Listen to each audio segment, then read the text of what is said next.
Hello student, आज जो है हम क्लास 9th के कोऑर्डिनेट ज्योमेट्री का अगला पार्ट लेकर के आए हैं, जिसमें बताएंगे आज मिड पॉइंट फार्मूला। ठीक है, कि इसमें क्या होता है कि एक लाइन सेगमेंट मान लीजिए ए बी है, और इस लाइन सेगमेंट का मिड पॉइंट आपको दिया हुआ है एम, और जो लाइन सेगमेंट है उसका एंड पॉइंट का जो है कोऑर्डिनेट दिया है x1 y1 और दिया है इसको x2 y2। तो आपको निकालना है coordinate of the point m, मतलब m is the mid point of line segment A B, है ना। इसमें क्या करना है, find the coordinate of the midpoint M of the line segment of AB whose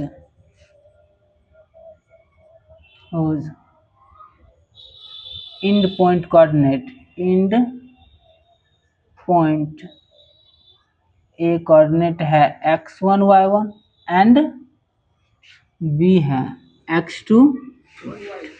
ठीक है, तो इसको ज्ञात करने के लिए अगर इसको मान लेते हैं कि coordinate of the mid point is x and y, क्या करते हैं, late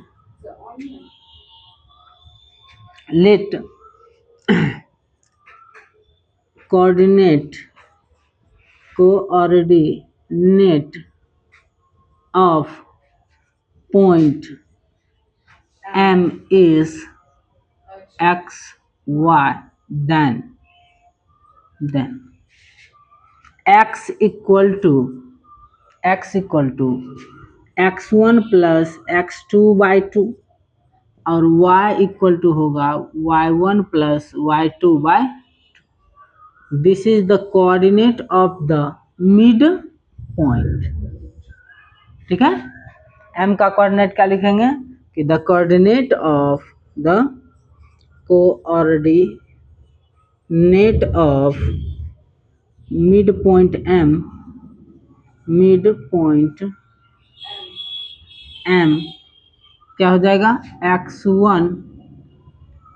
x1 plus x2 by 2 और ये हो जाएगा y1 प्लस y2 बाई, ये हमारा क्या हो गया, मिड पॉइंट थ्योरम सर, या मिड पॉइंट फॉर्मूला सर। ठीक है, हम इसी पर कुछ क्वेश्चंस देखेंगे और उसको निकालने का काम करेंगे। अगला है एक क्वेश्चन इसी पर दिया हुआ है, इसको जो है हम मिटाते हैं। ठीक है, और आगे देखते हैं कि जो है ये कैसे अप्लाई होता है फॉर्मूला। ठीक है, आगे देखेंगे। जैसे क्वेश्चन दिया है इसमें कि find the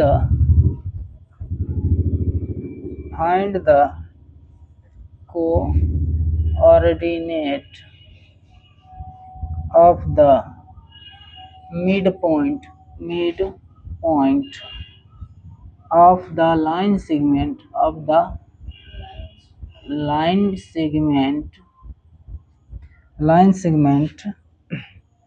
joining the point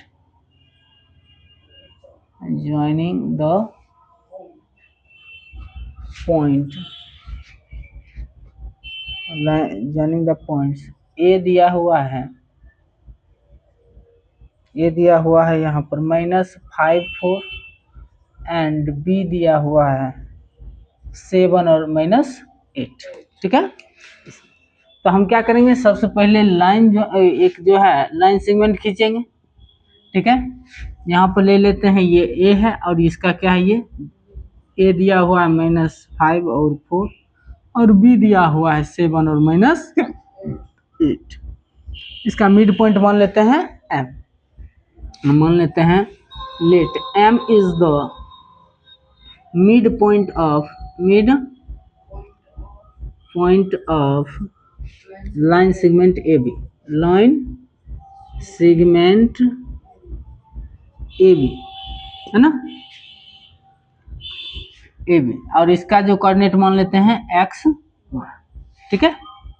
तो कहेंगे by mid point formula, by mid point formula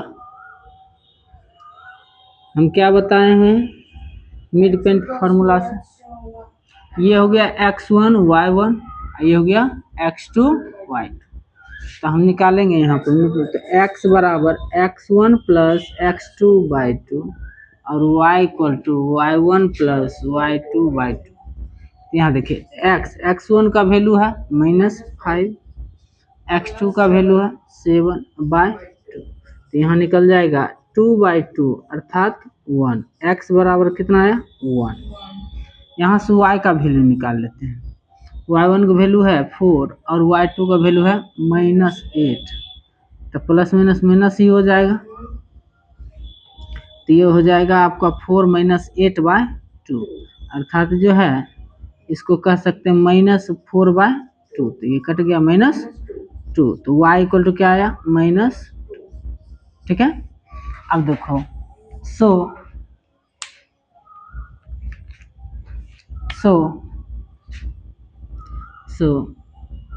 coordinate of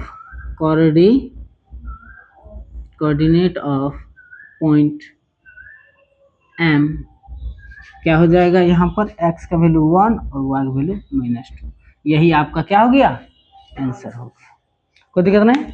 अब देखिए इसी पर जो है कुछ और भी क्वेश्चंस हम देखेंगे पहले, तब इस पर जो है आगे बढ़ेंगे। जैसे इसमें क्वेश्चंस दिया है,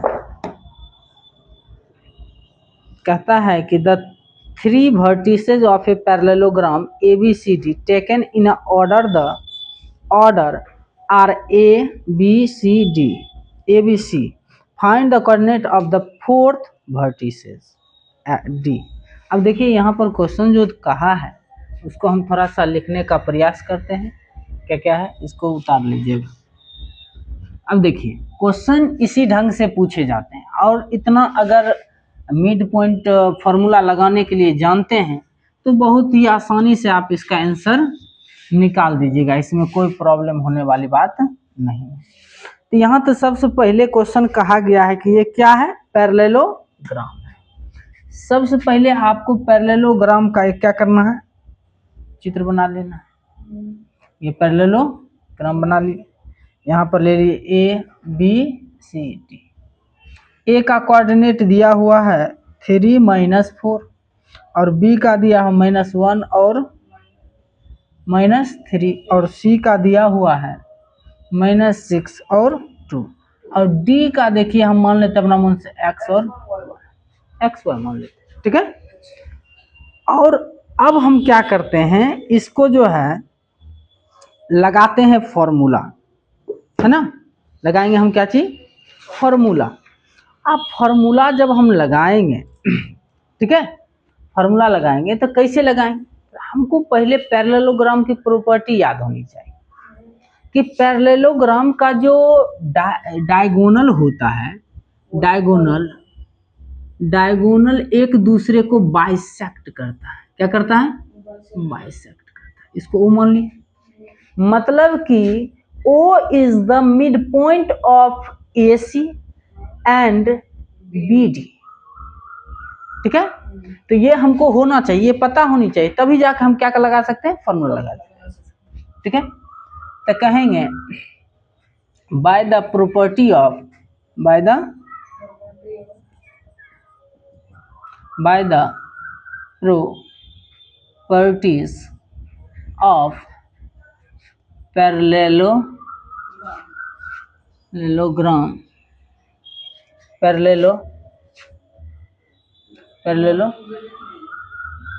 पैरेललोग्राम, ये क्या होता है कि AC and BD bisect each other,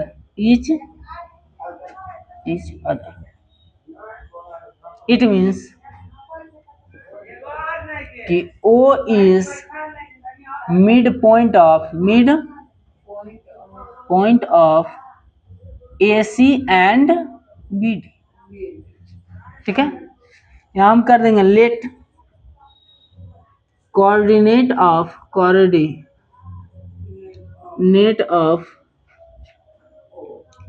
O X Y. ठीक है, एक्स वाई मान ली, इसका जो है क्या है, इसका हम सॉरी इसका जो है कुछ और मान लीजिए, नहीं तो रहने दीजिए, इसका रहने देते हैं, है ना। तो इसका मान किसका लिए हैं, डी का। Let coordinate of point D X, है ना। तब लगाते हैं बाय मिड पॉइंट फार्मूला। तो हम निकालते हैं पहले एसी के लिए, क्या चीज के लिए, फॉर एसी है ना, फॉर लाइन सेगमेंट एसी, चलिए फॉर लाइन सेगमेंट एसी। तो कहेंगे O is the mid point of AC, तो कहेंगे क्या चीज कि कोऑर्डिनेट ऑफ ओ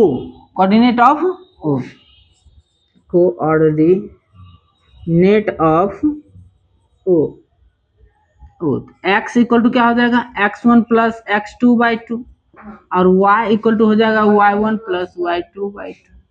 अब यहाँ पर देखिए x इसका निकालते हैं, तो यहाँ होगा 3 प्लस -6 ना हो जाएगा, प्लस माइनस, और यहाँ पर y1 की वैल्यू -4 और +2/2।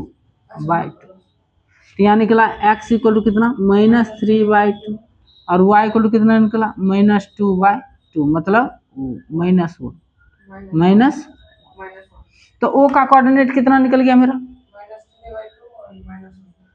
ठीक है। तो O का कोऑर्डिनेट ऑफ O, तो यहाँ पर से जो हम निकालिए, यहाँ निकालिए coordinate of O, coordinate of O क्या निकला, -3/2 और -1। कोई दिक्कत। अब हम चलते हैं फिर फॉर लाइन सेगमेंट BD। एक रूम निकालते हैं कोऑर्डिनेट ऑफ O।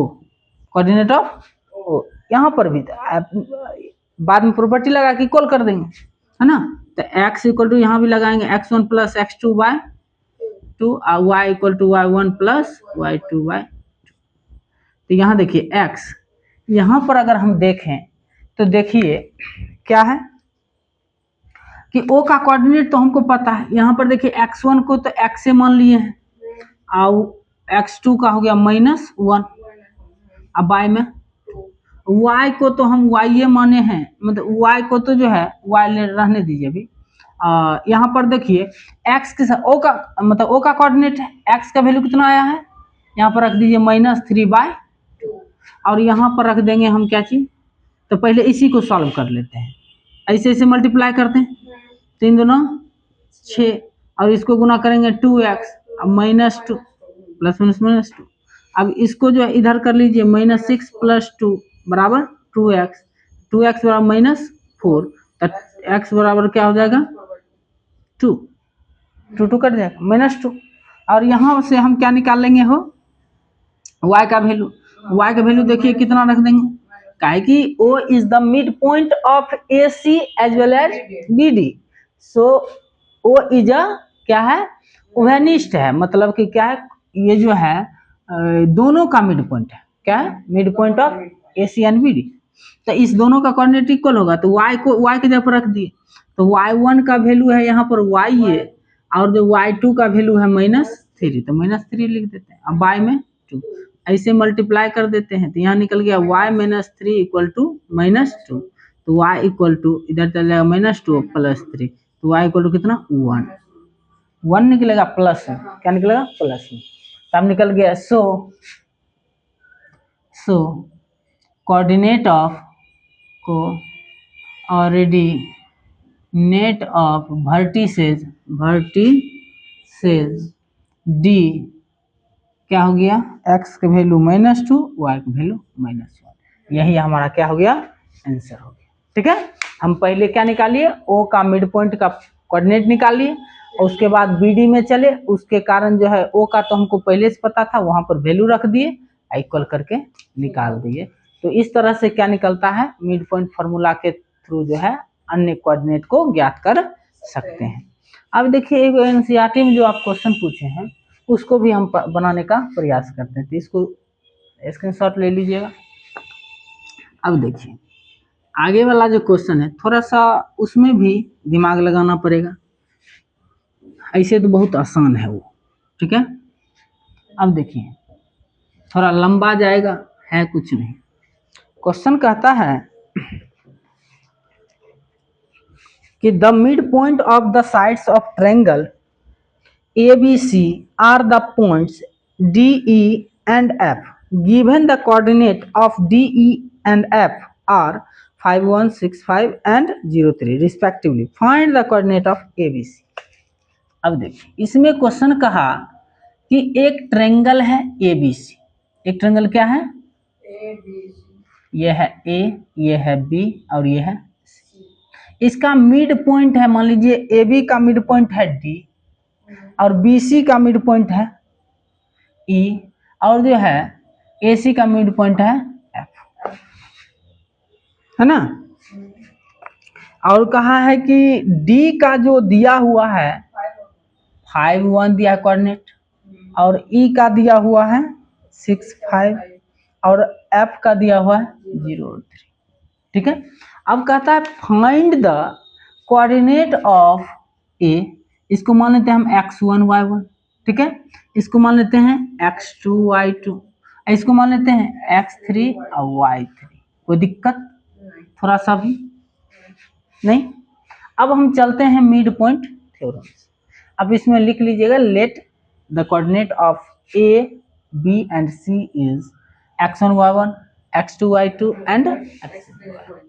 ठीक है, ये नहीं तो लिख देते हैं हम, एंड यहाँ पे क्या किए, let the coordinate of A, B and C are x1 y1, ठीक है, x2 y2 and x3 y3। अब चलेंगे bye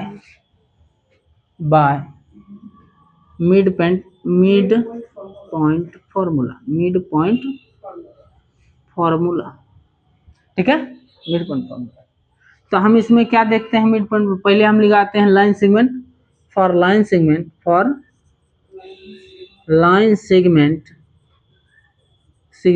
AB, line segment AB। तो यहाँ पर देखिए AB के लिए तो x1 यहाँ पर क्या हो जाएगा, x बराबर लगाते हैं ना फॉर्मूला, x1 प्लस x2 बटे 2 और होता है y बराबर y1 प्लस y2 बटे 2, ये ना था। तो यहाँ देखिए x का तो वैल्यू यही नहीं होता है xy, तो यहाँ दिया हुआ है 5 equal to x1 plus x2 by 2, ऐसे मल्टीप्लाई कर देंगे तो यहाँ निकलेगा x1 plus x2 equal to 10। इसको इक्वेशन फर्स्ट मान। अब चलते हैं इसमें, y का वैल्यू कितना है 1, y1 का वैल्यू y1 ही रहेगा, यहाँ हो जाएगा y2 बाय 2, तो यहाँ निकल गया y1 plus y2 equal to 2, equation second. कोई दिक्कत। अब देखिए उसी ढंग से आपको क्या करना है कि लाइन सेगमेंट BC के लिए चलना है ना। अब चलते हैं फॉर लाइन सेगमेंट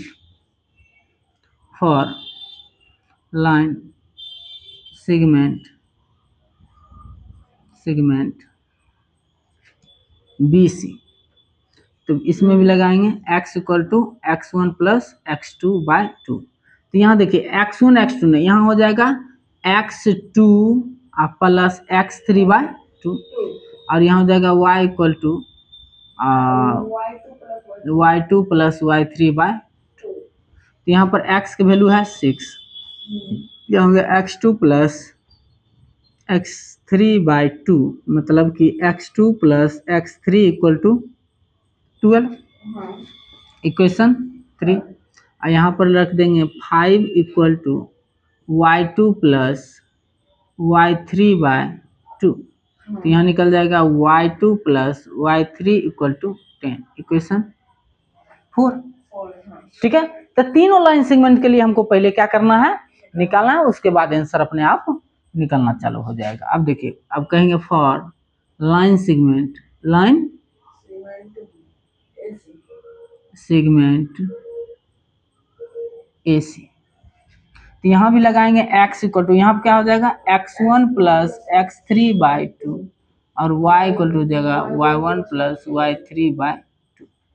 x का वैल्यू यहाँ पर है 0, x1 का वैल्यू x1, x3 और y में का 2, और यहाँ पर आ जाएगा y का वैल्यू कितना है 3 और यहाँ हो जाएगा y1 प्लस y3/2। तो यहाँ निकला x1 plus x3 equal to 0, इसको इक्वेशन मान लेंगे 5 और यहाँ पे हो जाएगा y1 plus y2 equal to 6, इसको इक्वेशन 6। अब देखिए आपको क्या करना है कि इक्वेशंस को जो है जोड़ना है या घटाना है, आप दिमाग लगाइए। यहाँ पे देखिए क्या है x1 x2 और यहाँ क्या है x1 x3, ठीक है, और यहाँ पर क्या है x2 x3, ठीक है।